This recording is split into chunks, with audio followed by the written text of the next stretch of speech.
Sarah's pen paused. She looked up, her eyes blazing with a mixture of anger and determination. Lisa, this isn't just an isolated incident. This is part of a larger issue, a systemic issue. Lisa nodded slowly, her face thoughtful. I know. That's why I wanted to talk to you. Sarah, this isn't just about me or about one officer's actions. This is about a system that allows officers like him to feel empowered to treat people this way. And it's not just here at the courthouse. It's everywhere. Sarah's pen was still. Her gaze locked onto Lisa's. If we're going to take this public, it has to be big. This can't just be another story that fades away. We need people to understand that this is about more than one officer's actions.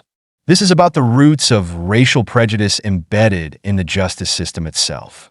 Lisa took a deep breath, feeling the weight of her decision settle within her. I'm ready for that. Sarah, I want to expose this for what it truly is. This isn't just a personal attack on me. It's an attack on every black and brown person who walks through the doors of a courthouse and wonders if they'll receive the justice they deserve. Sarah nodded, admiration shining in her eyes. All right, we'll start with an in-depth interview. We'll lay out the facts, your background, your history in the justice system. People need to understand that you've earned your place here. That this fight isn't just about you, but about the integrity of the system as a whole. Lisa nodded firmly. Agreed. But we also need to address the bigger picture. I want this story to challenge the way people think about the justice system. I want them to understand that systemic racism isn't just about high-profile cases. It's about the everyday encounters that reinforce inequality. Sarah resumed her furious note-taking, her expression focused. We'll do it justice. Lisa, I'll write the story, and we'll publish it by the weekend. And I'll reach out to a few people in the civil rights community. We need to bring as much attention to this as possible. A sense of relief washed over Lisa. Having Sarah on her side felt like a powerful ally in the storm she knew was brewing. Thank you. Sarah, I knew you'd understand. Sarah gave her a reassuring smile as she stood, her notebook tucked under her arm.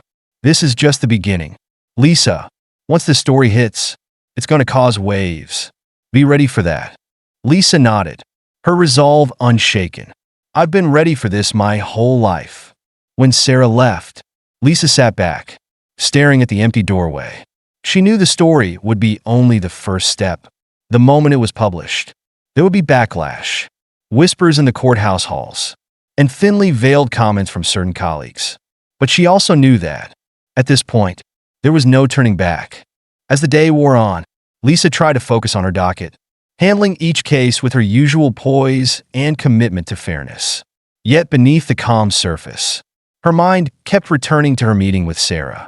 She could already see the headlines, the public outrage, and the discomfort of those in power who preferred the status quo to go unchallenged. That evening, as Lisa sat alone in her quiet home, her phone buzzed. It was a message from David. You might want to check the news, it read.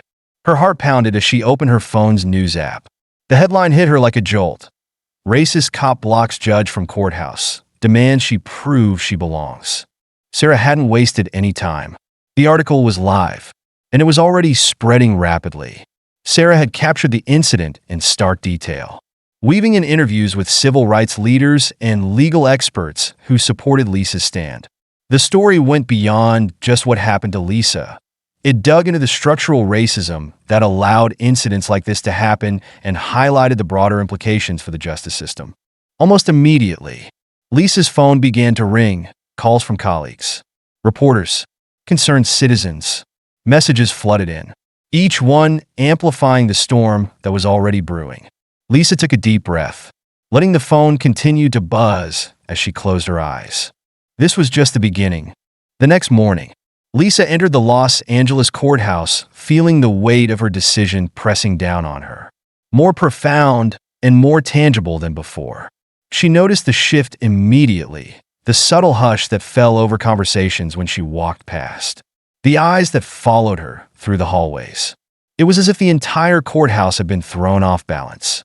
The familiar routines disrupted by the sharp reality Sarah's article had exposed. As she walked toward the elevator, she overheard snippets of hushed conversations. Judges, lawyers, and clerks were talking about the article, their voices mixed with tones of shock, curiosity, and caution. She could sense a spectrum of emotions. Some faces showed sympathy, others displayed unease, and a few conveyed thinly veiled resentment. She wasn't naive. She knew her decision to go public would anger certain individuals, especially those who had benefited from the system as it was. But she hadn't taken this step to keep people comfortable. As the elevator doors slid open, Lisa was met by the familiar faces of her closest staff, David, her clerk, and Janet, her court reporter. Their warm smiles and quiet support were like a balm to her spirit. She nodded a greeting, her own face showing gratitude for their unspoken loyalty. Yet she could sense their concern, their expressions hinting at the questions they didn't dare voice. "Good morning, Judge Thompson," Janet said, handing her a stack of case files. Lisa offered a steady nod. "Good morning," she replied, trying to exude calm professionalism. She could see the unspoken questions in their eyes, the swirl of emotions behind their smiles. They weren't just worried about her. They were worried about what might come next, for her and for the courthouse. As they walked toward the courtroom, David hung back slightly, waiting until the others had moved on before motioning for Lisa to stop. "Judge, do you have a minute?" he asked, his voice low and discreet. Lisa paused, folding her arms as she studied him. "What's on your mind, David?" He glanced around, ensuring they were alone before speaking. "I've been hearing some things," he said cautiously, his tone tense. "Rumor has it the police department isn't pleased. They're planning a public response." Lisa raised an eyebrow, unsurprised but intrigued. "I expected as much," she replied calmly. "They can't ignore this story. It's too big now." David's brow furrowed, and he shifted uncomfortably. "It's more than that. Officer Miller is apparently trying to spin it, saying it was a misunderstanding. He's claiming he didn't know you were a judge, and he's suggesting you were being uncooperative." Lisa's jaw tightened, though she managed to keep her expression neutral. She had expected resistance, but to have Officer Miller already trying to manipulate the narrative so quickly was alarming. "So, he's trying to play the victim," she observed, her voice measured. David nodded, his frustration clear, and the department is backing him. They're preparing a statement that downplays the incident as a miscommunication and frames it as part of standard security protocols. A flash of anger sparked in Lisa's eyes, but she reined it in, channeling the emotion into a steely resolve. She had seen this tactic before: minimize the incident, deflect responsibility, and shift the blame. It was an all-too-common strategy in cases like these.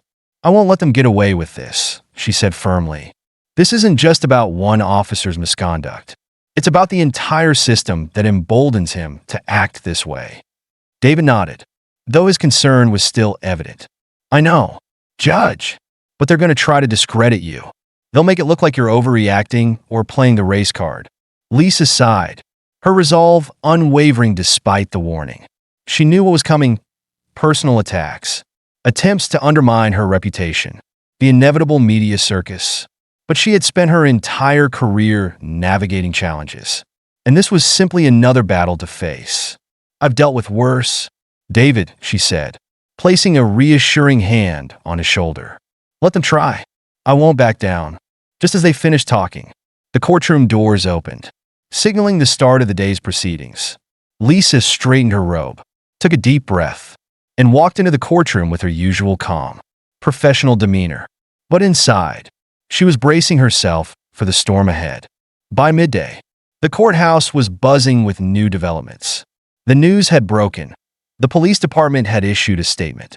As Lisa suspected, the official stance from the department claimed that Officer Miller had been enforcing standard security procedures and that Lisa had been uncooperative when asked for identification. They insisted that race was irrelevant to the incident, portraying Miller's actions as appropriate under the circumstances. The media latched onto the story, spinning headlines that cast doubt on the encounter. Phrases like "he said," "she said," and "misunderstanding" dominated the coverage, as though racism were merely a difference of opinion rather than a deeply rooted issue. Lisa wasn't surprised. It was exactly the kind of calculated response she had anticipated. a coordinated effort to paint her as overreacting and neutralize the growing outrage. Her phone buzzed with a call from Sarah, her voice filled with frustration. "They're trying to bury this," Sarah said. "They're turning it into a story about courthouse security and ignoring the racial element entirely." Lisa's voice was calm but resolute. "I knew they would, Sarah, but we're not done yet." Sarah sighed, her anger barely contained. "I hope you're right. There are people already questioning your credibility, saying you should have handled this quietly instead of going public." Lisa leaned back in her chair, letting out a measured breath. "That's exactly why I went public. Sarah, this isn't just about me. It's about every black person who walks into a courthouse and wonders if they'll be treated equally. We can't let them sweep this under the rug." There was a pause on the other end of the line. Then Sarah's voice returned, stronger, more determined. "So what's the next move?" Lisa's mind raced, strategizing as she spoke. "We need to get more voices involved. This can't just be my story. We need other judges, lawyers, community leaders, anyone who has experienced or witnessed racial bias in the justice system, to speak up." Sarah's tone brightened with renewed determination. "I'll reach out to my contacts. We'll make this bigger. We'll turn it into a national conversation." A glimmer of hope flickered within Lisa. This was no longer about one encounter. It was about igniting a movement. "Good, let's do it." In the following days, Sarah worked tirelessly to mobilize her network, while Lisa reached out to others in the legal community. Her message was clear. They needed to confront this issue head-on, to bring light to the injustices that too often went unchallenged. She encouraged other black judges, lawyers, and civil rights groups to come forward with their own experiences of discrimination. The response was overwhelming. Judges who had remained silent for years began to speak out, sharing stories of being disrespected by officers, questioned in their own courthouses, and undermined by colleagues who viewed them as less than. Suddenly, Lisa's story was no longer an isolated incident. It had become part of a much larger narrative about the systemic racism that permeated every corner of the legal system. As the voices grew louder, so did the public outcry. Social media exploded with posts calling for justice, demanding accountability, not just for Officer Miller, but for the entire system that enabled his behavior. The pressure on the police department mounted, and what had started as a single incident had now become a national conversation about race, power, and the law. By the end of the week, reporters and camera crews had gathered on the courthouse steps, waiting for any updates on the unfolding story. Lisa walked past them with her head held high, her steps calm and determined.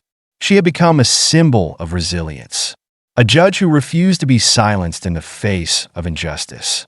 As she entered her chambers, her phone buzzed with a new message. It was from Sarah. "They've scheduled a press conference. Chief Jackson is going to address the incident publicly. You'll want to watch this." Lisa's heart skipped a beat. This was the moment she had been waiting for, a public reckoning. The afternoon sun cast long shadows across the courthouse steps as Lisa sat in her chambers, eyes fixed on the screen before her. She and David watched in silence as Chief Jackson approached the podium, flanked by Officer Miller. The chief's voice echoed through the room as he described the incident as a misunderstanding, blaming courthouse security protocols while suggesting Lisa had been uncooperative. He emphasized unity, framing Lisa's decision to speak out as potentially divisive, carefully shifting blame onto her. Lisa's frustration grew, but she knew this tactic well: minimize, deflect, and cast doubt on those who challenged the system. She turned to David, her resolve solidifying. "We're not letting this stand," she said, dialing Sarah immediately. Determined to push back, Sarah mobilized her media network, and Lisa reached out to the legal community for support. Together, they organized interviews, gathered statements from civil rights advocates, and shared the stories of others who had faced similar bias. Within days, the movement had gained traction nationwide. Liberty Plaza filled with supporters, and the courthouse steps became a gathering ground for judges, lawyers, activists, and community members demanding accountability. Judges and lawyers came forward with their own stories, lending their voices to Lisa's cause and making it clear that the issue was far broader than her case alone. The overwhelming public pressure forced the department to act.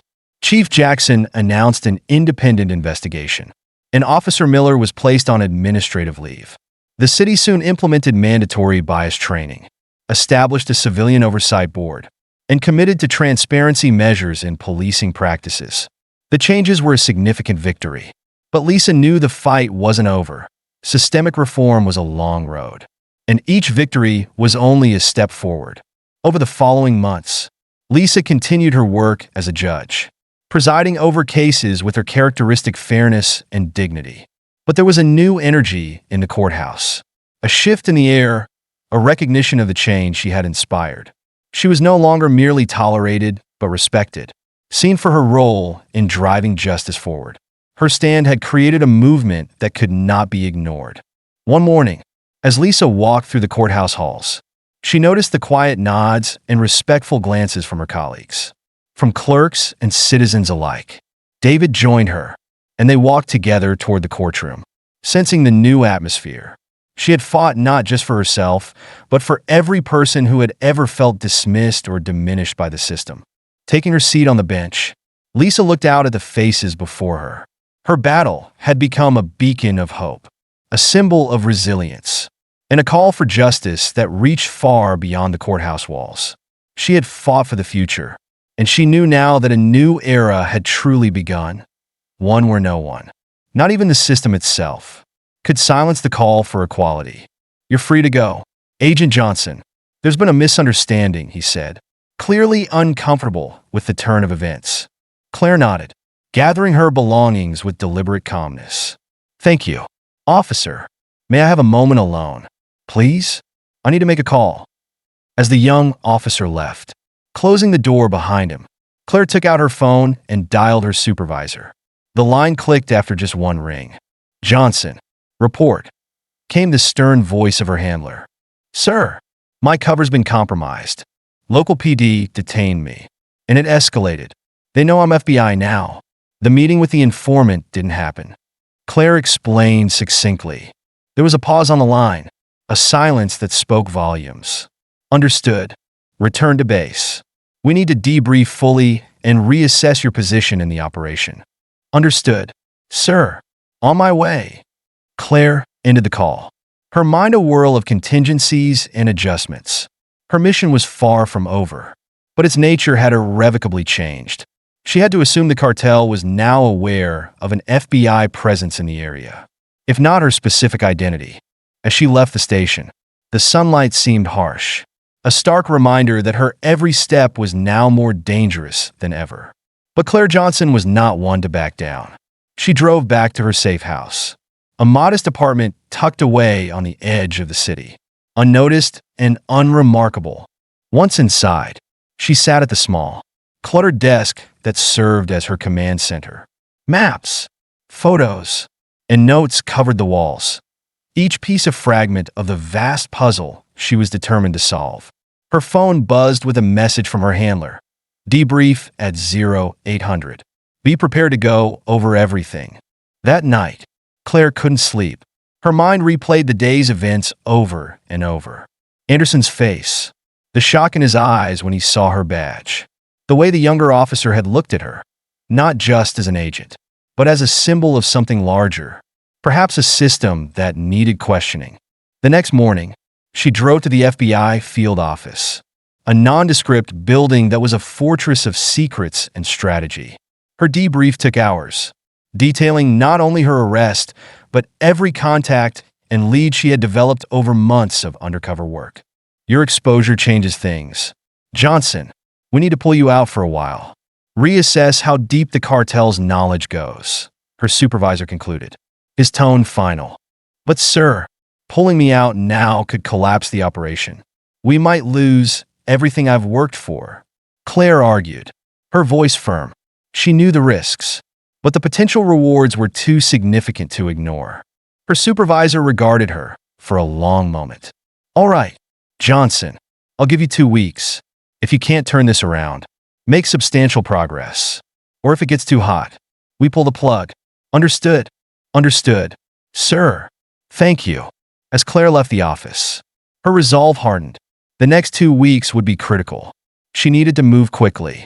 Now more than ever, the cartel was still out there. Operating in shadows, she was determined to illuminate. She wasn't just fighting for justice now.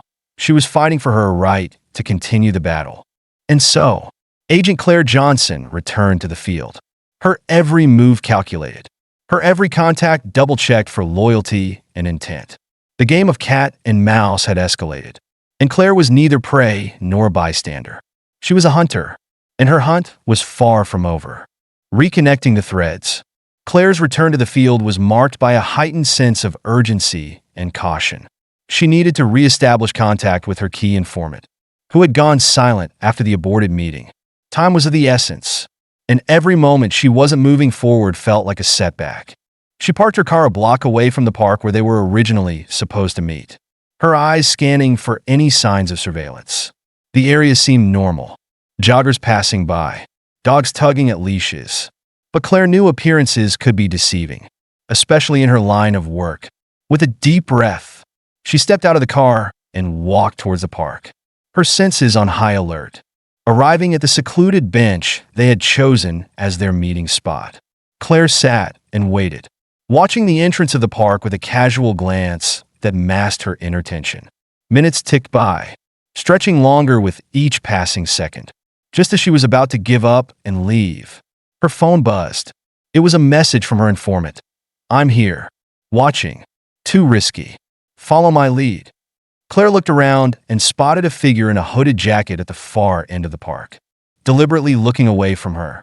She got up and slowly made her way there, keeping her demeanor relaxed as if she were just enjoying her walk. As she approached, the informant glanced her way, then started walking towards a less crowded part of the park. Claire followed at a safe distance until they were out of earshot of anyone else. "Sorry about the other day," the informant murmured without turning to face her directly. "Things got heated. I wasn't sure if I was followed." Claire nodded, keeping her voice low. "Understood. What's the situation now?" "They're spooked," he replied, glancing around nervously. "The cartel's tightening security. They're checking everyone. And I mean everyone. I don't know how long I can keep this up.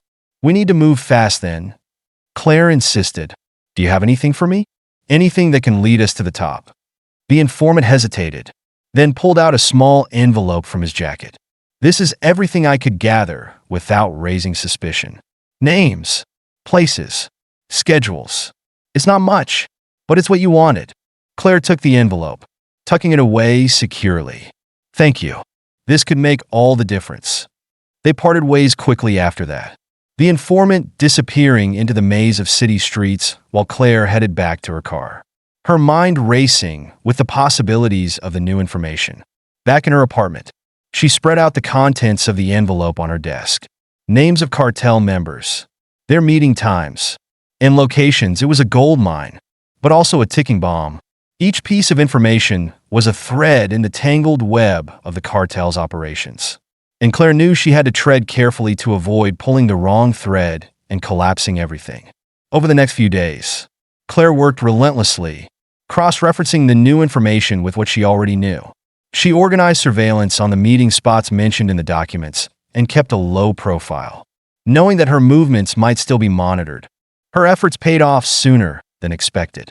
A break in the case came when one of the surveillance teams reported a high-profile meeting between known cartel members and an unknown visitor, likely a major player from another city. This was the lead Claire had been waiting for, a chance to catch the cartel in the act and possibly identify the elusive leader. With no time to waste, Claire coordinated with her team for a raid on the meeting location. They needed to be swift and precise to catch the cartel off guard. As the night of the operation approached, Claire felt the weight of her role more heavily than ever. This was her chance to make a significant dent in the cartel's operations, to validate all the risks she had taken. The raid was set for late evening. Claire and her team assembled, fully geared up and ready for action. They approached the location, a nondescript warehouse on the outskirts of the city. Under the cover of darkness, every agent knew their role, every step rehearsed meticulously. As they breached the warehouse, the tension spiked. The element of surprise worked in their favor.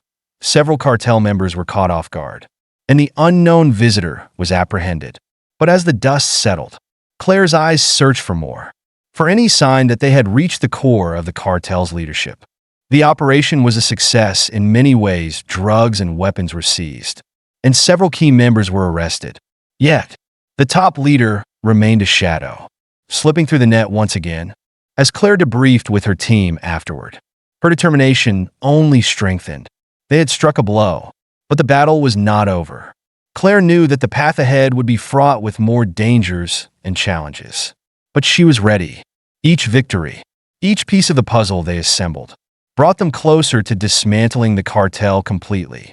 And for Claire Johnson, no challenge was too great, no night too dark. She was a beacon of justice in the murky waters of crime, and she would not rest until the mission was complete. Unraveling the web. In the aftermath of the successful raid, Claire felt a mixture of triumph and frustration. They had disrupted a major cartel operation, yet the leader remained elusive, always a few steps ahead.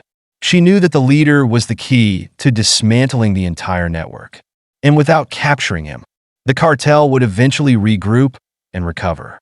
Claire spent the next few days poring over the evidence collected during the raid, searching for any clue that might lead them to the shadowy figure at the top of the cartel. Among the confiscated items were encrypted phones, financial records, and a set of cryptic notes that seemed to be written in code. The breakthrough came when the tech team cracked the encryption on one of the phones, revealing a trove of communications that included references to future meetings and, crucially, several mentions of a location that had not been on the FBI's radar. The location was a secluded estate on the outskirts of the city, heavily guarded and under surveillance 24/7. It appeared to be the place where the cartel leader was possibly hiding or using as a base for operations. Claire knew that a direct assault would be risky. They needed a precise and strategic approach to capture the leader without tipping him off. Assembling a small, elite team, Claire planned a covert operation to infiltrate the estate. They would use the cover of darkness to their advantage, aiming to catch the cartel leader unawares. The night of the operation, the air was tense with anticipation. Claire and her team, equipped with night vision goggles and silence weapons, approached the estate from different angles, communicating through whispers and hand signals. The estate was more fortified than they had anticipated, with patrolling guards and high-tech security systems. Claire led her team with quiet confidence, neutralizing threats with non-lethal force and avoiding detection. They managed to breach the main building, a sprawling mansion that reeked of luxury and corruption. Inside, Claire directed her team to fan out and search for the leader.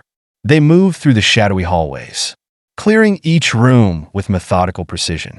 As they reached the upper floor, Claire heard a noise from behind a heavily secured door. With a nod to her team, they prepared to breach. The door flew open with a bang, startling the occupants inside. There, surrounded by monitors and stacks of paperwork, was the cartel leader, a man whose face had been a mystery until now. He was older than Claire had expected, with a look of surprise that quickly turned to resignation. "You got me, Agent Johnson," he said, raising his hands in surrender. The calmness of his surrender was unsettling, but Claire kept her focus, signaling her team to secure him. With the leader in custody, the operation concluded with a silent victory as they exited the estate with the high-value target. The subsequent interrogation sessions led by Claire peeled back the layers of the cartel's operations, revealing international connections and deep-rooted corruption within various sectors. The capture of the cartel leader made national news, casting Claire in the spotlight as the architect of the successful takedown. While the public accolades were gratifying, Claire knew that the true reward was the dismantling of a network that had caused untold suffering. In the weeks that followed, Claire and her team worked to follow up on the information uncovered during the interrogation, leading to further arrests and the seizure of assets across the globe. The cartel was effectively dismantled, its operations crippled by the relentless efforts of Claire and her team. As Claire sat in her office, reflecting on the operation, she felt a deep sense of fulfillment. The journey had been fraught with danger and challenges, but she had remained steadfast in her commitment to justice. The battle against the cartel was over, but Claire knew that the war against crime was ongoing. With her experience and resilience, she was ready for whatever came next, determined to continue fighting the good fight. Her phone rang, pulling her from her thoughts. It was another case, another opportunity to make a difference. Claire answered with a determined voice, ready to dive back into the fray. The fight for justice never ends. But for Agent Claire Johnson, that was exactly where she thrived. Legacy and new horizons. In the wake of the cartel's dismantlement, the impact of Claire's work rippled through law enforcement communities, both nationally and internationally. Agencies around the world took cues from the techniques her team had employed, enhancing their own approaches to combating organized crime.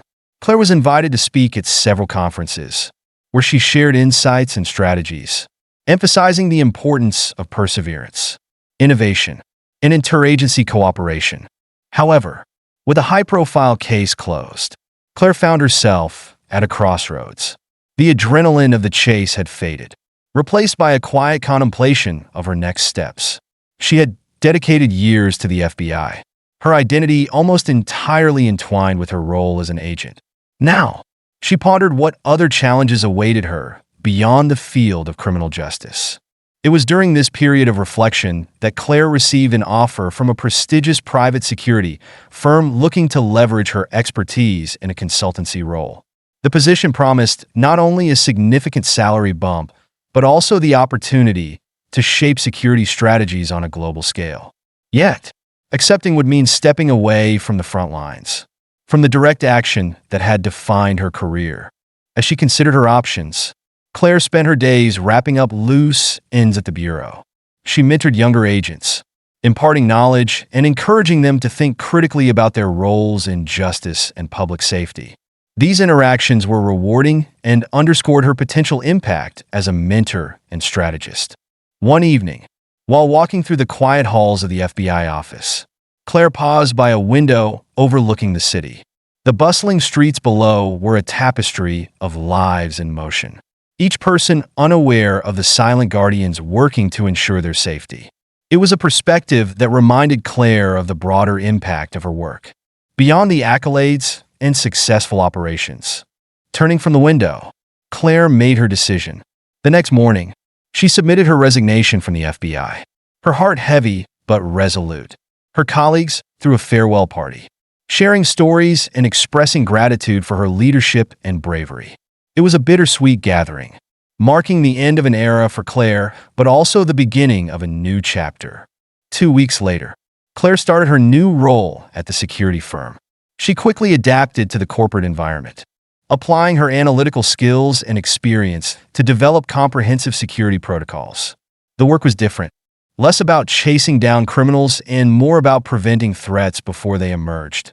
Yet, she found it deeply satisfying, knowing her efforts were still contributing to a safer world. Months into her new role, Claire launched a program aimed at partnering with law enforcement agencies to provide training and resources. The program was a bridge between her past and present, allowing her to stay connected to the world of law enforcement while pushing forward in her new career. One crisp autumn day, while reviewing the progress of her latest initiative, Claire received a call from an old friend at the FBI. They needed her expertise on a complex case with international implications. Claire listened intently, her mind racing with ideas and strategies. It was clear that her journey in law enforcement wasn't entirely behind her. With a smile, Claire agreed to consult on the case, thrilled at the prospect of once again applying her skills in a meaningful way. As she prepared her notes and research, Claire felt a familiar surge of excitement. She was moving forward, but the lessons and experiences from her time as an FBI agent continued to inform her path. The blend of old and new, of past expertise and new challenges, was invigorating. Claire Johnson had left the FBI, but her legacy there was indelible. As she embraced her new role, she carried forward the same commitment to justice and safety that had always driven her. In a world of constant change and challenge. Claire was a steadfast presence, her impact echoing through both her past achievements and her current endeavors. The end of her career as an FBI agent was not the end of her story, but a pivot to a new arena where she continued to fight, influence, and inspire.